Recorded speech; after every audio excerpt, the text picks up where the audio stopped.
মানুষের কাছে কাছে গিয়ে কিভাবে প্রতিশ্রুতি দিচ্ছেন? আপনি নিজেই দেখতেছেন অফুদা, আপনি বাস্তব নজিরা দেখেন। এখন বাজে মানুষের খানার টাইম, ব্যস্ততম টাইম, মানুষ এখন বিশ্রামে যাবে।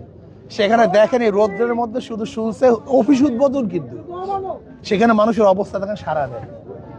আমি মনে করি যে আল্লাহ পাক কবুল করে যদি গ্রহণযোগ্য নির্বাচন হয়, যদি কোনো পাতানো নির্বাচন না হয়, তাহলে ইনশাআল্লাহ। কেন এখন মনে হচ্ছে পাতানো নির্বাচন গ্রহণযোগ্য নির্বাচন হবে কি হবে না, মানে সংশয়গুলো কি কি রয়েছে? দেখেন আসলে প্রশাসন কোন দিকে কখন ঝুঁকে যায়, আমাদের দেশে প্রশাসন আসলে নিরপেক্ষ থাকে না। যেমন দেখা যায় এখন অনেককে অ্যারেস্ট করে আওয়ামী লীগের নামে, হাত পাকা বা প্রতীক নির্ধারিত হওয়ার পরে যদি অ্যারেস্ট শুরু করে, তাহলে মানুষের আতঙ্ক সৃষ্টি হয়। এই আতঙ্ক সৃষ্টি করলেই তো মনে করি যে আসলে পাতানো নির্বাচন চলতেছে।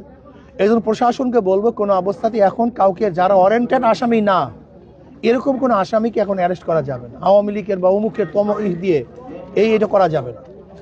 আর আমি মনে করি যেরকম একটা দলের প্রতি প্রশাসন যেরকম ঝুঁকে যাচ্ছে, একজন প্রোটোকল দিচ্ছে, এতে মনে হয় যেন অনেকেই মনে করে যে প্রশাসন ঝুঁকে যাচ্ছে। আর নির্বাচন হওয়ার পরে রেজাল্টের আগ পর্যন্ত আমরা বলতে পারি না আসলে কোথায় কি যাবে, কারণ যেহেতু বিগত নির্বাচনকে এরকম হয়েছিল, কাজে এখনো মানুষের সন্দেহ সংশয় কাটে নেই। আপনাকে ধন্যবাদ। আমাদের সাথে